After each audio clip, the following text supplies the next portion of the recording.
Welcome to magnet brains. मैं हूं तुम्हारी वैदे मैम और हम पढ़ रहे हैं CUET की प्रिपरेशन कर रहे हैं बायोलॉजी सब्जेक्ट के लिए।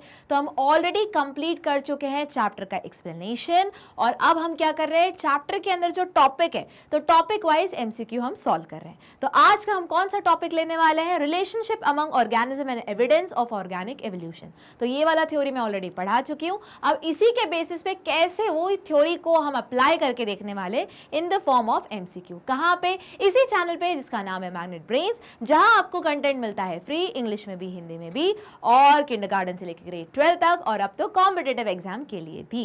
तो चलो स्टार्ट करते हैं आज का लेक्चर। तो पहला क्वेश्चन वापस MCQ है, तुम्हारे एग्जाम में भी MCQ आएगा, नेगेटिव मार्किंग है, बहुत संभल के सोच समझ के ही क्वेश्चन सॉल्व करना है, कुछ भी मार्क करके आ जाना, अक्कड़ वक्कड़ मत गिन के आ जाना है ना तो पता चला जितने कमाए उससे ज्यादा गवा दिया। ऐसा होगा नहीं, बने रहना है मेरे साथ और मैग्नेट ब्रेन्स के साथ, यही सब कुछ समझने के लिए।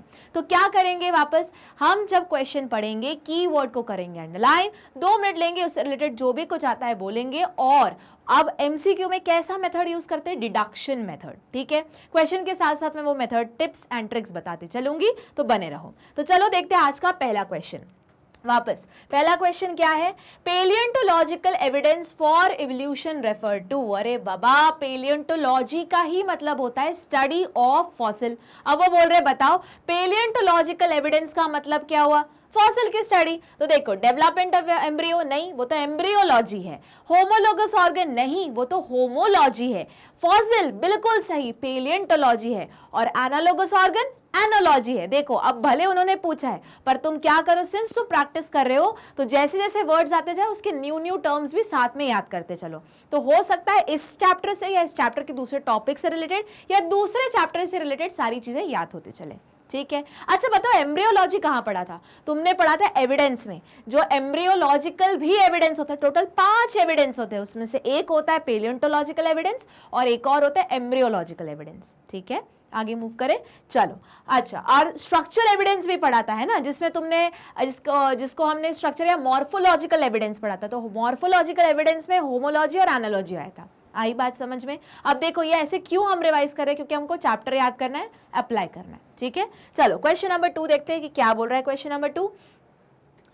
आर्कियोप्टेरिस, बहुत बढ़िया। आर्कियोप्टेरिस क्या है मैम, फॉसिल है। फॉसिल किसके बीच में था मैम, एक कनेक्टिंग लिंक थी रेप्टाइल्स और बर्ड्स के बीच में। ठीक, अब पढ़ ले आगे चलो। Is a connecting link between, लो ये तो स्ट्रेट अवे क्वेश्चन है, रेप्टाइल्स एंड बर्ड्स। ठीक है, अब देखो यहाँ पे एक और एक्स्ट्रा काम तुमको ये करना है कि यहाँ पे तुमको अब जितने जितने ये ऑप्शंस दिए उनके बीच के कनेक्टिंग लिंक का भी नाम याद करना पड़ेगा। क्यों मैम, हमने चैप्टर में तो पढ़ा नहीं है, पर याद रखो जब ऐसे क्वेश्चन आते हैं तो आसपास जो भी चीजें रहेंगी वो क्वेश्चन पूछे जा सकते हैं। ठीक है, अब टाइम कम है इसलिए हमको ये पैटर्न अपनाना है। ठीक है, मूव करें आगे। तो चलो क्वेश्चन नंबर 3 पे जाते हैं। Which of the following describe correctly, अब यहां पूछा है करेक्टली। ठीक है, द होमोलोगस स्ट्रक्चर। अच्छा बताओ, अब अपने मन से पहले बोल दो कि होमोलोगस का मतलब क्या होता है। मैम स्ट्रक्चर में सेम हो, एनाटॉमिकल सेम हो, मॉर्फोलॉजिकल सेम हो, बट फंक्शन वाइज अलग अलग हो। अच्छा एग्जाम्पल दो, जैसे मैम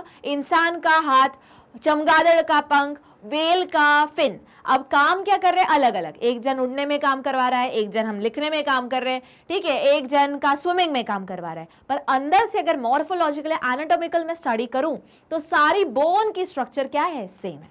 ठीक, आ गया याद। अब पढ़े ऑप्शन, और क्या पूछा इन्होंने, correctly. Organ with anatomical similarity, ठीक है, बट परफॉर्मिंग डिफरेंट फंक्शन। हाँ, ये तो एकदम सही जा रहा है। Organ with anatomical dissimilarity, no बिल्कुल नहीं भैया, फंक्शन अलग अलग होता है, एनाटॉमिकल सेम होता है, तो ये तो ऑप्शन क्रॉस हो गया।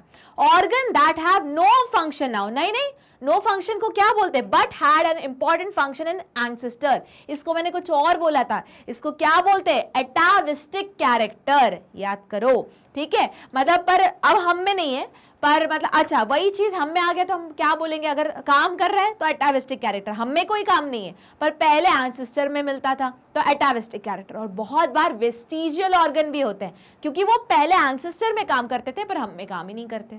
ठीक है, चलो। Organ appearing only in embryonic stage and disappearing later in adult, तो एम्ब्रियोलॉजिकल कैरेक्टर हुए। ठीक है, तो आंसर क्या आया, ए। क्या है answer? Organ with anatomical similarity but perform different function. अच्छा ये बताओ, अगर इसका मैंने पूछा इसका टर्म बताओ मुझे कि मैं ऑर्गन विद एनाटॉमिकल डिसिमिलरिटी बोलूं, ठीक है, बट परफॉर्मिंग सेम फंक्शन, तो इसको मैं क्या बोलूंगी? एनालोगस ऑर्गन बोलूंगी। ठीक है, वापस इसी तरीके से पढ़ना है। तुमने सही ऑप्शन मार्क कर लिया, अगर तुम्हें दूसरे का याद नहीं आ रहा है तो देखो और उसका क्या सही मीनिंग है वो भी याद करो, टाइम कम है बॉस। ठीक है, चलो अगले क्वेश्चन में मूव करते हैं। Question number 4, homologous organ explain. अच्छा, बहुत अच्छा क्वेश्चन है, बताओ होमोलोगस ऑर्गन मतलब क्या? मैम कॉमन है, मॉर्फोलॉजिकली सेम है, स्ट्रक्चर वाइज सेम है, फंक्शन अलग अलग कर रहे हैं, तो कैसा एवोल्यूशन है? Divergent evolution. अच्छा, डाइवर्जेंट का ऑपोजिट क्या होगा? Convergent evolution. कन्वर्जेंट एवोल्यूशन कहाँ होगा? एनालोगस ऑर्गन में। Study of analogous organ analogy, homologous organ homology. इतना चीज, 6 चीजें देखो याद हो गई। चलो, तो उन्होंने पूछा है होमोलोगस ऑर्गन एक्सप्लेन क्या? डाइवर्जेंट एवोल्यूशन, क्योंकि एंसेस्टर क्या है? कॉमन, वहीं से वो अलग अलग जगह जा रहा है, फंक्शन अलग अलग हो गए तो चेंज हो गया। ठीक है, अच्छा, तो कन्वर्जेंट, डाइवर्जेंट, प्रोडियोजेलिटी, नन ऑफ दिस, तो ये तो हमको पता ही है, डाइवर्जेंट एवोल्यूशन। चलो अगला क्वेश्चन देखते हैं। फोर लिम्ब ऑफ कैट, ठीक है, फोर लिम्ब है कैट की, लिजार्ड की फोर लिम्ब, अब लिजार्ड मतलब चढ़ने में हेल्प कर रही है। ठीक है, फोर लिम्ब, अच्छा cat comma lizard, four limb of whale use in walking, four limb of whale in swimming and four limb of bat use in flying are an example of. देखो अब सबका function अलग अलग है पर काम क्या कर रहे हैं? सेम कर रहे हैं। सेम क्या कर रहे हैं? मतलब फंक्शन अलग अलग है, ओरिजिन सेम है, तो कैसा है? होमोलोगस ऑर्गन का एग्जांपल है। ठीक है, चलो अगला क्वेश्चन देखते हैं। Thorns of bougainvillea and tendrils of cucurbita are example of. अब देखो थॉर्न्स और टेंड्रिल्स का अंदर से ओरिजिन सेम है, बस इतना ही, थॉर्न प्रोटेक्शन के लिए काम कर रहा है और टेंड्रिल्स है वो क्या ऐसे से जो गोल गोल घूमे सपोर्ट के लिए काम करती है, मतलब ओरिजिन सेम फंक्शन अलग, तो क्या हो गया इसका एग्जाम्पल? Ma'am homologous organ. अच्छा, होमोलोगस अगर ऑर्गन यहाँ पे मेंशन नहीं तो क्या बोलोगे? Divergent evolution. देखो जरा, आई बात समझ में? तो बहुत बार डायरेक्ट क्वेश्चन ना रहे, उसकी वजह से कैसा इवोल्यूशन आता है वो क्वेश्चन रहे। ठीक है, यहीं पे अगर उन्होंने लिखा होमोलॉजी तो होमोलॉजी भी करेक्ट आंसर जाएगा। ठीक है, चलो अगले क्वेश्चन पे मूव करते हैं। Question number 7, analogous organ are those which are, ये तो एकदम सिंपल है मैम, फंक्शन में सेम हो, स्ट्रक्चरली डिफरेंट हो। देखो स्ट्रक्चरली सिमिलर नहीं, स्ट्रक्चर एंड फंक्शन सिमिलर नहीं, फंक्शनली सिमिलर हाँ, नॉर्मली नॉन फंक्शनेबल। अरे नहीं भैया, वो तो वेस्टिजियल ऑर्गन होते हैं। तो करेक्ट आंसर क्या आया? Functionally similar. ठीक है, आप बोलोगे मैम पर इसमें तो आधा ही लिखा है, पूरा नहीं लिखा है। वापस मोस्ट अप्रोप्रिएट जो तुमको 4 ऑप्शन दिए उसमें से ज्यादा करेक्ट कौन सा है उस पे जाओगे। हाँ, ये आधा लिखा हुआ है, फंक्शनली सेम होते हैं पर स्ट्रक्चरली अलग अलग होते हैं, पर नहीं दिया है तो ऐसा थोड़ी ना बोलोगे आउट ऑफ क्वेश्चन, गलत क्वेश्चन है। नहीं, ये ऐसा कुछ नहीं करने वाले। तुम्हारे पास जो 4 ऑप्शन है उसमें से जो ज्यादा फिट हो रहा है वो चूज करोगे। ठीक है, चलो, और मैंने बताया बहुत बार ऐसा भी होगा कि 2-3 ऑप्शन तुमको सही लगेंगे पर उसमें से हम क्या मार्क करके आएंगे? Most appropriate. ठीक है, आगे मूव करें। क्वेश्चन नंबर 8, एनालोगस और structure are a result of. अब देखो होमोलोगस का रिजल्ट क्या था? डाइवर्जेंट इवोल्यूशन, और डाइवर्जेंट का ऑपोजिट क्या था? Convergent evolution. तो होमोलोगस का ऑपोजिट यहां क्या था? एनालोगस। तो क्या आंसर आएगा? Convergent evolution. अब बताओ, शेयर्ड एंसेस्ट्री नहीं, कॉमन एंसेस्ट्री रहती है, वो तो होमोलोगस का हुआ ना। फिर अलग अलग बातें की, फंक्शन अलग अलग होने लगे। स्टेबलाइजिंग सिलेक्शन नहीं, ये तो हमने हार्डी-वेर्न्सबर्ग प्रिंसिपल में पढ़ा था, पर यहाँ तो कुछ का एप्लीकेशन ही नहीं है। डाइवर्जेंट इवोल्यूशन, ये तो होमोलॉजी का एक्सप्लेनेशन हुआ या होमोलॉजी का एप्लीकेशन हुआ। Convergent evolution analogous organ. Clear है, आगे मूव करें। Question number 9, the eye of octopus, अरे पहले से मार्क्ड है। चलो क्वेश्चन नंबर 9 पे मूव करते हैं। The eye of octopus and eye of cat show different pattern of structure. अब देखो समझो बात को, eye of octopus and eye of cat. अब देखो फंक्शन क्या कर रही है? सेम है, दिखाने का काम कर रही है, पर अंदर से अगर तुम स्ट्रक्चर देखोगे एकदम अलग है। सिमिलरली अगर यहाँ एक और लाइन उन्होंने ऐड कर दिया होता, eye of octopus, eye of cat and eye of house fly या ड्रैगन फ्लाई। ठीक है, तो अब तुमको पता है ड्रैगन फ्लाई तुमने 11th में पढ़ा था, कैसा है? मोजाइक मॉडल दिखाता है, पैचेस पैचेस पैचेस में दिखाता है। तो आई का स्ट्रक्चर अलग अलग है पर दिखाने का काम फंक्शन क्या कर रहा है? सेम कर रहा है। तो ये किसका एग्जाम्पल हुआ? Analogous organ. या फिर कौन सा डाइवर्जेंट का ऑपोजिट क्या था, कन्वर्जेंट इवोल्यूशन, ठीक है, या analogy. Yet they perform similar function, this is an example of homologous organ, अब इतना ही पढ़ लो गलत, that have evolved due to convergent evolution. Homologous organ नहीं, दैट हैव, अब तो आगे पढ़ने की जरूरत नहीं, होमोलोगस वर्ड ही गलत है। Analogous organ that have evolved due to convergent evolution, analogous organ that have evolved due to divergent, divergent यहाँ वर्ड गलत है, तो करेक्ट आंसर क्या हुआ, सी, कि क्या है तुम्हारा analogous organ with convergent evolution. आगे मूव करें, क्वेश्चन नंबर 10 देखते हैं। Among the following set of example for divergent evolution, मतलब यहां से ऐसा, ठीक है, कॉमन स्ट्रक्चर है, फंक्शन अलग अलग है, ठीक है, सिलेक्ट द इनकरेक्ट ऑप्शन। अब इनकरेक्ट बोला है, करेक्ट मार्क करके नहीं आना, तो क्या करोगे इस क्वेश्चन में, पढ़ोगे, फिर अगर तुमको वो स्टेटमेंट करेक्ट एक्सप्लेनेशन लग रहा है किसका, डाइवर्जेंट इवोल्यूशन का, या फिर करेक्ट सिमिलर पैटर्न तुमको दिख रहा है होमोलोगस ऑर्गन का, तो वो सही है, तो वो ऑप्शन करेक्ट है, पर तुम क्या करके आओगे, क्रॉस बना के आओगे, क्योंकि क्वेश्चन में क्या पूछ रहे हैं, इनकरेक्ट, गलत बताओ, ठीक है। चलो स्टार्ट करते हैं। Brain of bat, man and चीता, ब्रेन है स्ट्रक्चर, ठीक है, काम भी सेम कर रहा है। Heart of man, bat and चीता, ठीक है।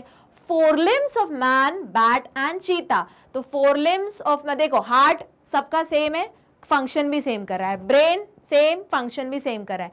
Four limb of man, bat and cheetah, हाँ हमें काम कराने में मदद कर रहा है, बैट का उड़ने में मदद कर रहा है, चीता का दौड़ने में मदद कर रहा है, तो फंक्शन अलग अलग हो गया, स्ट्रक्चर सेम हुआ। ये क्या है, होमोलोगस ऑर्गन का स्ट्रक्चर एग्जाम्पल है, और होमोलोगस ऑर्गन किसको, किस टाइप का एवोल्यूशन में मदद करता है, डाइवर्जेंट एवोल्यूशन, तो हाँ मैम ये सही हुआ। अच्छा आगे देख लेते हैं। Eye of octopus, bat and man, तीनों का क्या कर रहा है, विजन ही करवा रहा है, पर स्ट्रक्चरली वो अलग अलग है, तो ये किसका एग्जाम्पल हुआ, एनालोगस ऑर्गन का एग्जाम्पल हुआ भैया, और इसका क्या बनता है, कन्वर्जेंट इवोल्यूशन। आई क्या बात समझ में, कन्वर्जेंट इवोल्यूशन, पर अपन को पूछा क्या है, डाइवर्जेंट इवोल्यूशन का, और पूछा क्या है फिर से, इनकरेक्ट, तो का आंसर क्या आएगा, आई ऑफ ऑक्टोपस। क्यों, मैंने क्या बोला, ये तुम्हारा स्ट्रक्चर सेम है, ये स्ट्रक्चर सेम है, अब फंक्शन, हाँ अब बोलोगे मैम पर फंक्शन भी तो है, तो ठीक है, अब स्ट्रक्चर तो सेम पे रखो, यहाँ पे स्ट्रक्चर सेम है, फंक्शन अलग है, ये तो होमोलोगस है ही, पर ये स्ट्रक्चर ही अलग है और फंक्शन सेम है, और पूछा क्या है, इनकरेक्ट, तो ये किसका एग्जाम्पल है, कन्वर्जेंट। देखो ये थोड़ा सा ट्रिकी है, अब बोलोगे मैम ये तो हमको पता है होमोलोगस है, होमोलोगस मतलब डाइवर्जेंट, तो ये तो फिट हो रहा है, पर यहाँ इनकरेक्ट पूछा तो हमने क्रॉस कर दिया। ये तो हमको पता चल रहा है सीधे सीधे कि ये एनालॉगस है, कन्वर्जेंट इवोल्यूशन का है, पर बाकी इनका, इसका तो समझ में आ गया, इन दोनों का क्या करें, तो इन दोनों का स्ट्रक्चर वाइज सेम है, हाँ, फंक्शन वाइज सेम है, हाँ, अब ऐसा कोई तुमने पढ़ा है क्या कि जिसका स्ट्रक्चर सेम हो, फंक्शन सेम हो, नहीं, पर उन्होंने किसके लिए पूछा है, स्पेसिफिकली डाइवर्जेंट के लिए, तो डाइवर्जेंट का इसमें से ज्यादा अप्रोप्रिएट, डाइवर्जेंट का उल्टा क्या आया, कन्वर्जेंट, और क्या है, इनकरेक्ट, इसलिए वो आंसर गया। आई बात समझ में, मूव करें आगे, तो चलो क्वेश्चन नंबर 11 देखते हैं क्या बोल रहा है। Embryological support for evolution was proposed by, अब देखो ये स्ट्रेट अवे क्वेश्चन है, अपन को याद करके जाना है, तो एम्ब्रियोलॉजिकली किसने बोला था, हेकल ने दिया था, ठीक है, ये याद करके जाना है, कोई दूसरा ऑप्शन नहीं है। चलो 12th पे आते हैं। अब यही एक ने सपोर्ट किया था, हेकल ने स्टेटमेंट दिया था, उसको डिसअप्रूव भी किया था, देखो इसी में उसका आंसर लिखा है, कार्ल अर्नेस्ट वॉन बेयर, पर अगला क्वेश्चन बना दिया उन्होंने, embryological support for evolution was disapprove by, बताओ किसने डिसअप्रूव किया, तो ये तो भैया मैंने लिखवाया है, नोट्स में है तुम्हारे, जब एक्सप्लेन किया था वहां भी स्टेटमेंट है, तो आंसर क्या हुआ, कार्ल अर्नेस्ट वॉन बेयर। तो यहाँ पे तुम्हारे जितने भी क्वेश्चन थे किसके, relationship among organism and evidence of evolution, ये इस टॉपिक से रिलेटेड जितने क्वेश्चन थे ये होते हैं खत्म। वापस क्या करोगे, वेबसाइट पे जाओगे www.magnetbrains.com, जैसे ही वहां जाओगे होम पेज आएगा, आप क्या सिलेक्ट करना है, CUET सिलेक्ट करना है, ठीक है, जैसे ही CUET सिलेक्ट करोगे जो अलग अलग कोर्सेज चल रहे हैं CUET के लिए वो पॉप होंगे, बस उसमें से एक चीज सिलेक्ट करनी है और अपने यहाँ चैप्टर्स आ जाएंगे। अभी भले यहाँ कोई चैप्टर नहीं दिख रहा है, यहाँ धीरे धीरे चैप्टर्स फिर तुम्हें 3 टाइप से मिलेंगे, मैंने बताया था, चैप्टर की थ्योरी मिलेगी, चैप्टर की थ्योरी के टॉपिक वाइज MCQ मिलेंगे जो अभी मैं डिस्कस कर रही हूँ, और फिर आखिरी में क्या मिलेगा, प्रीवियस ईयर क्वेश्चन पेपर भी मिलेंगे, ठीक है, तो वो सॉल्व करोगे और जिस दिन सॉल्व करो उस दिन उसको याद कर लो और बस सुनते चलो, बने रहो मेरे साथ, लाइक शेयर सब्सक्राइब करना नहीं भूलना है, हमें मिलके CUET एग्जाम क्रैक करनी है, तो बने रहना है मेरे साथ, मैग्नेट ब्रेन्स के साथ। मिलते हैं अगले लेक्चर में।